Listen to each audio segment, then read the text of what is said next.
Welcome to Yankee Chronicle. I'm your host, Abby Peel, and today we are back here at the New London Barn Playhouse, where you can experience an intimate, air-conditioned setting with no seat more than 30 feet from the stage. I'll visit with Cara DiPietro, who is in the season opening show of Little Shop of Horrors, with Dustin Cross, the costume designer. We'll visit SHEI, the Sunset Hill Educational Institute in Sutton, a wonderful effort to provide access to outdoor activities via a barrier-free environment. And we'll close at Preferred Building Structures to learn more about their fast and cost-effective building systems. But first, a few words from the underwriters that make your Yankee Chronicle possible. You too could become one by contacting us at info@ycnnow.com. Please stay with us.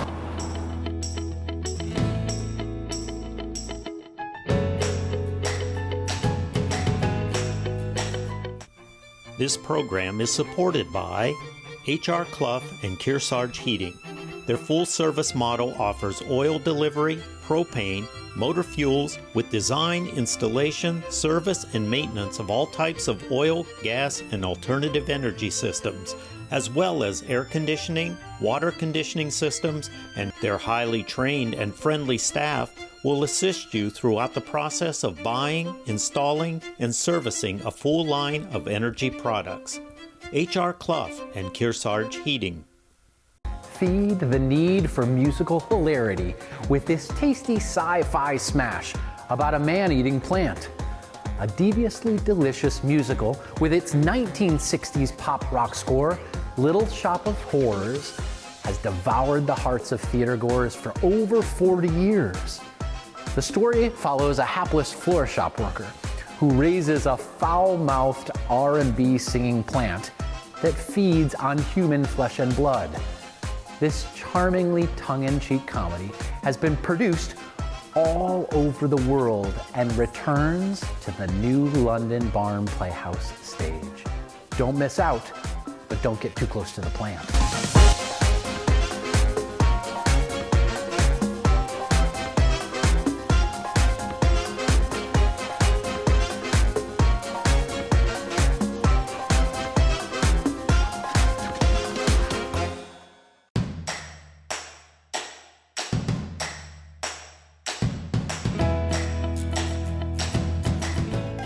Welcome back to Yankee Chronicle. I'm your host, Abby Peel, coming to you from the Barn Playhouse porch here on Main Street. And I'm now joined by two Barney alums, part of Little Shop of Horrors, Cara DiPietro and Dustin Cross. Hello to both of you. Hi, thanks for having us. Very exciting to talk to you. Cara, you're playing Audrey in Little Shop of Horrors, and Dustin is the costume designer. It's so exciting to talk about all of these different parts of the performance, but both being returning Barneys too. Talk about that. Well, this is my 5th season back. Wonderful. So excited to be here for that. Cara and I worked together in 2019. Yeah. Doing Peter and the Starcatcher. So fun. So it's nice to be reunited. Yeah. Our paths keep crossing, but they've never landed ever since then. So It's so exciting to be back here. This is my 3rd season back here. Fun. And I'm so excited to be back. So you were here 2019 as an acting intern, part of the company. Last year in Spelling Bee as Olive, which was a dream role. Yes. Is Audrey a dream role too? Yes. I grew up on this music. It was one of my dad's favorite shows. Okay. And so when I got the email, it's like, I want to go. I'm going to go to the barn. So fun. And Darren Hayes, who's playing Seymour, is also returning Barney from the 2019 season. So full of alumni. There's actually 10 out of the 13 are alumni, which is so fantastic. No, it's so special. It was like that last year, and it's very special. Talk about the role. How do you prepare? What's the exciting parts of it? Yeah, I know for me, especially, knowing how fast this rehearsal process is, something I try to do is I try to come in as prepared as I can, looking over the music, learning your lines so you're as equipped as you can, so when you get in the rehearsal room you can really play around. Sure, fun, yeah. That's fantastic. And Dustin, what's the vision for Little Shop? Well, it's sort of this this fable about be careful what you wish for, and it could come true, but it can also take you down while it does that. Mm-hmm. So we start in this sepia tone with no color, and as the plant gives you what you want, you develop more and more green, which we're associating with green at this point. Okay. And talk about the plant plant itself, because different theaters do it in different styles, but this is actually a puppet. Yes, and there's 3 of them. So we just really yesterday got our first sense of the puppet. Okay. We have an incredible puppeteer who is in charge of all of the puppets. And there's 3 of them, and it gets progressively bigger as the show goes on. And like, I know, for instance, not to have any spoilers or anything, but like some of us go into that plant. Which is crazy. Like through the plant. It's amazing. I've never worked with puppets before, so it's a totally new experience. And to have a puppeteer that's going to come and just, that is their job, is fascinating. I think both of our voice of Audrey, the puppet, and the puppeteer have both done the show before. Fantastic. That's really helpful. Yeah. This is your first time doing Yes. Little Shop of Horrors. Is this your first time, Dustin, doing Little Shop? This is my 4th time doing it. 4th time. Okay, Yes. so you know what you're doing. Yes. Well, each production's different, so this one is a very different version of what I've done before, and with new people. Yes, and from both an actor and a designer standpoint, the barn is, a lot of people don't know when they come, is actually truly a barn. It was not built here thinking it would be, and so there's some limitations. It's not a brand new construction. It's a small stage, and so that probably plays into some of the performance parts of it too. Oh yeah, something I always have to remind myself at the barn is that there's a whole balcony, so whenever I'm doing things, I have to catch myself to make sure I'm going up. And that's such a treat, having been in the space before and knowing it. But it's those little things that you know when you're lucky enough to have performed somewhere, Yes. you know how it works and the ins and outs. It's so fun to see somebody see the stage for the first time, but then also walk in and go, oh, it really is a barn. It's really a Well, barn. also, it Truly. stretches what you want to do, your Yes. perspective of the show. And having been here before, we sort of know the ins and outs and how to give the audience what they want. I remember having the choreographer from Catch Me If You Can on in 2019, and he said, I made sure I could do most of the numbers in my living room in New York City to make sure it would fit the stage so here funny. because of the size. And it's not, you go to Broadway and there's this huge stage and we're just this tiny little thing on Main Street, which We're is so Broadway fun. at the barn. Broadway at the barn, I love it. How are you both feeling going into this performance? It's just about to open. I feel fantastic. Good. I mean, again, it's great to be back with the community here. It's great to be back with actors who you know and love, and just being able to share this with the community. Fantastic. Yeah, I mean, I'm so excited. I always Good. say I'm never happier than when I'm here. It's my favorite place in the whole world. There's something very magical about performing here and the people that are here. So being able to do this show that is so fun and is such a dream show here with all of these people, it's like a dream come true. Brigadoon. Yeah, truly. I think it's really exciting that you all feel like this is such a special place and the community feels like it's such a special place. So it really just pairs so nicely. So Cara DiPietro and Dustin Cross for Little Shop of Horrors opening at the barn very soon. Come and see it and see a puppet right on the stage, which will be very fascinating. Yeah. Thank you both for joining me. Thank you. Thanks for having us. It's early in the season and tickets to most shows are still available. Fun is at hand. Up next, we travel to Sutton for a visit to the Sunset Hill Educational Institute, where they empower individuals to grow resiliency and a purposeful, nourishing life story through a barrier-free connection to community and nature. First, these words from another YCN underwriter.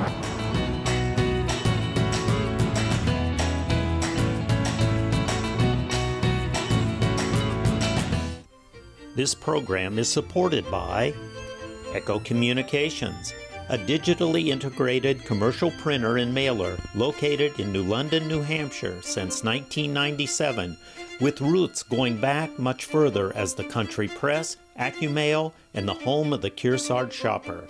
Echo Communications.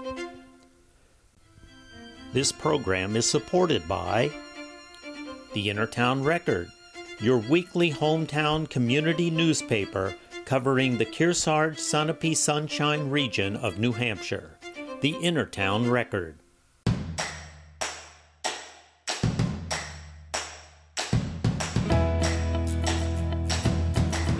Welcome back to Yankee Chronicle. I'm Abby Peel, your host. We live in such a beautiful region that beauty is directly inaccessible to many with limited mobility. Let's head to Sutton's Sunset Hill Educational Institute to learn what they're doing to eliminate the barriers that keep people from the joy of life and the great outdoors. Back in 2002, I had a car accident on black ice, and that left me paralyzed from my shoulders down. And all of a sudden, I became paralyzed in bed from being a mother, a professional, and a farmer. And I lived on this homestead since '82, and I couldn't move, and I had middle school kids, and I felt like I needed a purpose, and I was teaching at the Kearsarge Night School, and I changed this place to a nonprofit organization so I could work with students here, and then I started coaching people in chairs that had been paralyzed by spinal cord injury, and really worked for people to understand that having a purpose and getting up every day really gives you spark and willingness to want to live.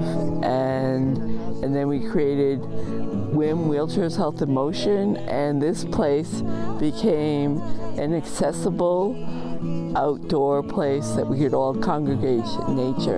And with Andy Jeffries, we created a program called Nature's Way, Connect, Nourish, and Grow, which says our mind and our spirit have a lot to do with the quality of our lives. The Sunset Hill Educational Institute is about the combination of nature, education, and wellness. And so we put together a program called Nature's Way and asked ourselves the question, what can we learn from nature to help guide us to leading a fulfilling and vital life? And one of the things we've discovered is that nature never worries about what's already happened. Even in the case of disaster, nature is always focused on germinating new growth. And in that context, we can understand how our connection to nature makes us feel like we're part of something greater than ourselves. And by helping people become aware and deepen their connection to nature, they can feel the healing aspects of nature and learn not to dwell on what's already happened, but to focus on expressing the potential that exists within all of us.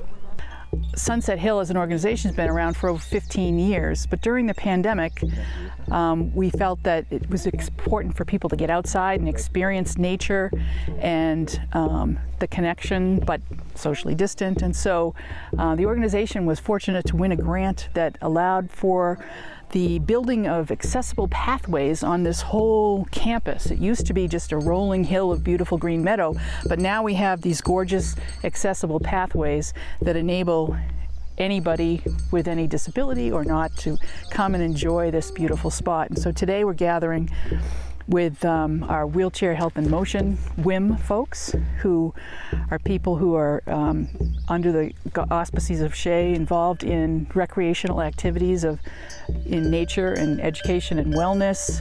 And if we can learn the mindfulness techniques and ways to look at things in a positive attitude with purpose and realize nature is adaptive and so are human beings adaptive, and we can adapt and nurture our minds so we can feel the quality of life. So we put in 2,000 feet of fully accessible trails, and there's 4 stations. Here we're at the Ridgetop Circle, where we learn that nature is far more than what you can see with your eyes. Nature is a continuum of growth. And the second station is the amphitheater, and there we learn that nothing in nature stands alone. What you think might just be a black walnut tree is a diverse and complex ecosystem with all kinds of organisms working together to be healthy and flourish. And then there's the fire pit station, where we learn how to discover our passions for living. And then there's the garden view station, where we learn to have a growth plan and be aware of what we want to focus on growing in our own lives.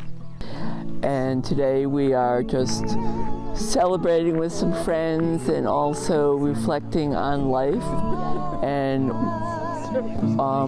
everyone's contribution to it. And we've lost a few friends this year, so we're going to reflect on that. Really tried to expand the connection with nature and the accessibility for everyone. And this is a place that's open to anyone with reservations in advance. We not only particularly work with the disabled community, but also youth. We've had many of the school kids from Bradford up here. I think over spring break we had 2 groups of 80 kids, or 160 kids, trooping all around and looking at the various plants and just, immersing themselves in nature and really getting the benefit of that connection to the outside world.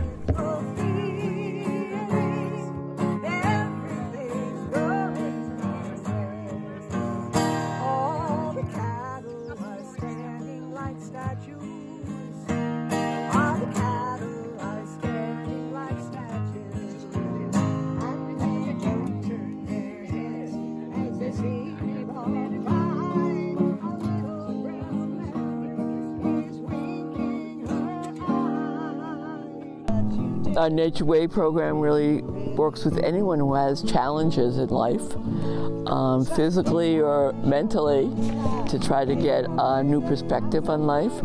We also, because of the increase of anxiety and of our population since the pandemic, we have found that nature and interconnection with nature promotes wellness and health. And so we've opened up this facility for children, and we're running a lot of mindfulness, meditation, creative art programs this summer that are open to all. They create a lot of programs working with other organizations in the state like Granite State Independent Living and NESA to go out and kayak and ski and hike. But finding accessible hiking trails is often challenging. You might, have shown up and think you're going to get out on the trail, and they've decided to bulldoze the area, and then you're out of luck. But Carol has evolved the organization over time, and at one point created WHIM, the Wheelchair Health in Motion, and there were various WHIM communities that met throughout the state, I think typically at WISE. But when COVID hit, that all shut down. And so we developed something called Wheelchair Health in Motion WHIM at Home. And WHIM at Home is an online Zoom community which still provides the same connection and peer support, and does chair exercises, chair yoga, Tai Chi, all online, so that really opened up the opportunity to anybody who could get on their computer. And then as that evolved, the whole notion of putting this accessible pathway infrastructure here at Sunset Hill to allow people to physically come and also be in nature and be immersed in nature. Well, we have a website, which is SHEINH.org, Sunset Hill Educational Institute. We have a Facebook page under the same name, Sunset Hill Educational Institute, and our phone number is 603-938-2562. Thank you all for making this accommodation possible and encouraging everyone to be outside and enjoy the beauty of our great region. When we return, I'll again visit Preferred Building Structures and learn about their construction process and how it can benefit your next project. But first, another business that supports YCN and other organizations you know and love. Please support them because they support you.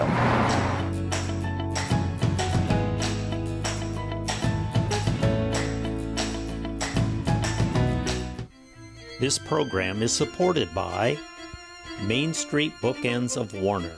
For books, toys, games, cards, gifts, and a gallery of local art.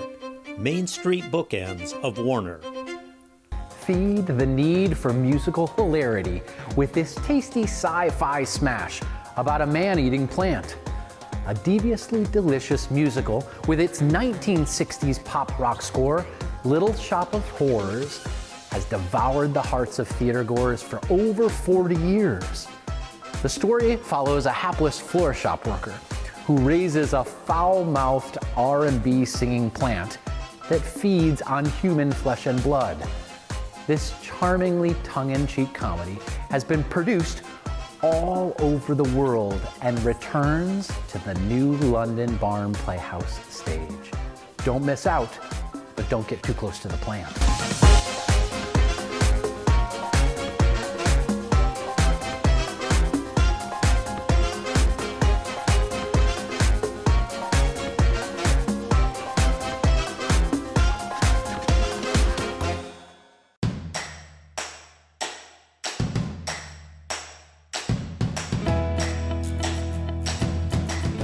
welcome back to Yankee Chronicle. I'm your host, Abby Peel. We're coming to you from Preferred Building Systems here in Claremont, and I'm now joined by Mark McLean, who's a project manager here. Hi, Mark. Good morning. Thanks for joining me. I'm excited to hear about your job. How long have you been with Preferred Building Systems? I've been here, I'm going on my 11th year. Wonderful. I've been in the industry for 27 years. Wow, that's fantastic. So talk about being a project manager. What's that mean to this business? What's it mean to your customers and clients? What it does is I follow up with the sales team and the customer, get all the product information ready for production, purchasing, answer all the questions that are not answered. Sure. Yeah. Sure. And you focus both commercial and residential? I'm concentrating mostly on residential. In my past, I have worked on commercial, but I'm concentrating on residential now. How important is it for you to stay up to date on housing trends? It's important to know the product that's out there, new products that are coming out, customer requests. So sometimes you might get a contact from a customer that says, here's a picture of something we're interested in doing. Can you make it happen? We try to get that product for the person. Yep. Sure. And are you working hand in hand with the design team, or is that the later stages? Design team, I am working hand in hand with them. Yep. And what are some of the things that you're working on with them? Such things as making a window change, perhaps. They might want a smaller window, bigger window, so I have to give that information to design. Sure. And purchasing as well. And can they make changes up until it hits the factory, or can you make changes after the factory? They can make some changes after, but the production floor gets a little upset with that. I'm sure. Yep. You walk in a little bit head down a little bit. Yeah. Talk about some of the projects you've worked on residentially. Any that really stick out that are unique or interesting? We did take one down to Martha's Vineyard a couple years back. Whoa, so that was on a ferry? Yep, on the barges actually. Wow. It was 7 modules, and that was constructed out on the island in 3 days, putting it together. Did you get to go and see it happen? Yep. Wow, Yeah, that's really cool. That was a cool trip to go on. And they're all different sizes that you're working on. Correct. I mean, the modules run from 14 feet wide to 60 feet is our longest. And what are some of the perks of working for Preferred Building Systems? It's close by home. That's okay, a good. perk. Good. It's a very interesting company, and it's fun. Every day is different. So. Yeah, every day is different. Every client must be different too. Yes. Thanks, Mark. I'm now joined by another project manager here at Preferred Building System, Matt Cox. Hi, Matt. Hi. Nice to meet you. How's it going? Good.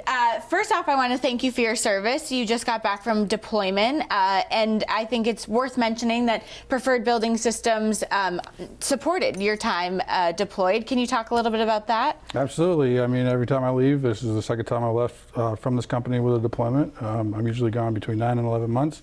They've been accepting of it. They've let me have my time off before I leave, and it's been great to come back to a job and pick up where I left off. It must take you a little bit of time to adjust back into what are the projects that have been done since you've been gone and things like that. A wonderful perk of your job that they allow for that to happen. It is. Actually, I've picked up some jobs. I left and then picked right back up where I left off when we started building them So you just need a little bit of recap, what had happened in a little bit of time. Wonderful. Talk about your professional history getting to this point of working here. So I got my associates May of 2013 from NHTI. I started working here, I believe it was June of that year. On the floor, actually, I was hired to be part of the production design team, but I had to work on the floor first for a couple months. I proved my time. I worked here for 3 months during that period. From then, I went into the production side of the house, started doing production prints. Then I moved into prelim design. I did the prelims for a while.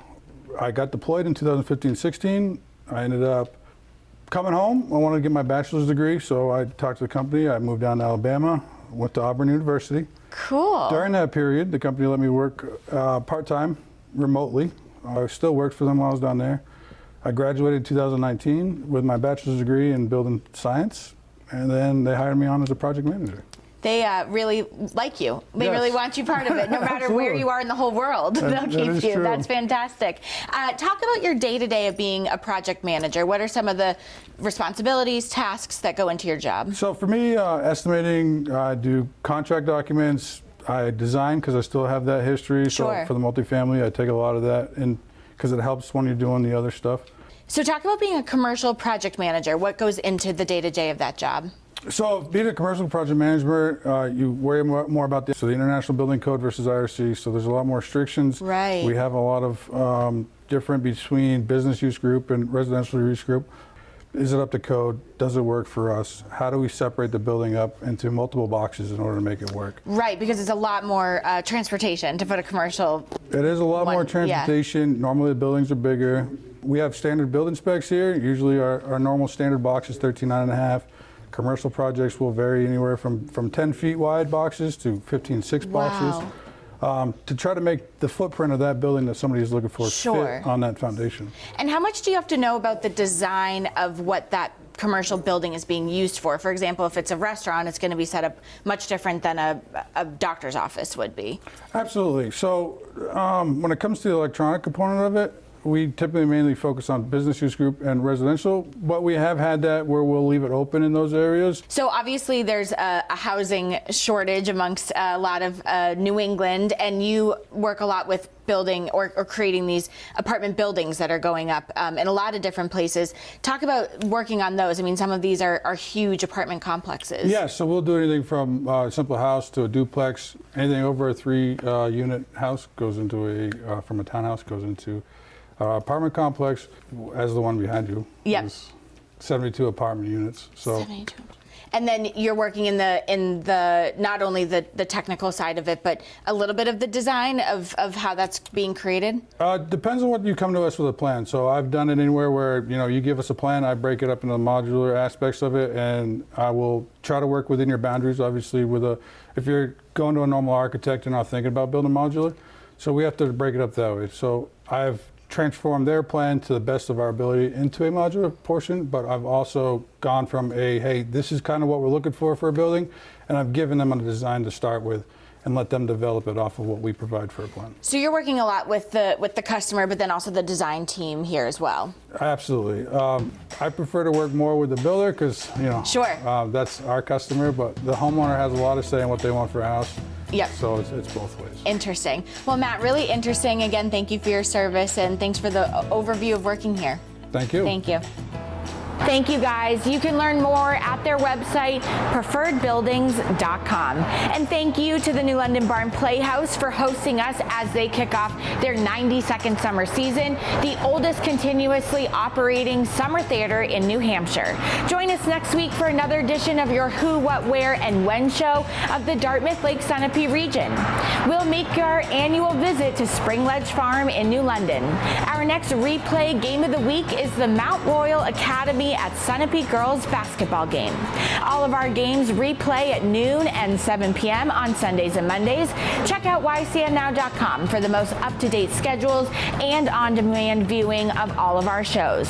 I want to thank the good folks here at the New London Barn Playhouse, where their mission is to enrich and entertain our community with the highest quality theater created by talented emerging artists in collaboration with accomplished professionals.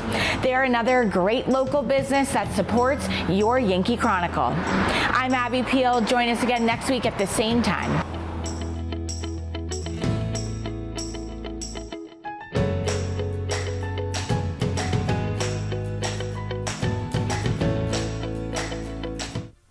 This program is supported by H.R. Clough and Kearsarge Heating. Their full-service model offers oil delivery, propane, motor fuels with design, installation, service, and maintenance of all types of oil, gas, and alternative energy systems, as well as air conditioning, water conditioning systems, and their highly trained and friendly staff will assist you throughout the process of buying, installing, and servicing a full line of energy products. H.R. Clough and Kearsarge Heating. Echo Communications, a digitally integrated commercial printer and mailer located in New London, New Hampshire since 1997, with roots going back much further as the country press, AccuMail, and the home of the Kearsarge shopper. Echo Communications. Main Street Bookends of Warner, for books, toys, games, cards, gifts, and a gallery of local art. Main Street Bookends of Warner. The Innertown Record, your weekly hometown community newspaper covering the Kearsarge Sunapee Sunshine region of New Hampshire. The Innertown Record.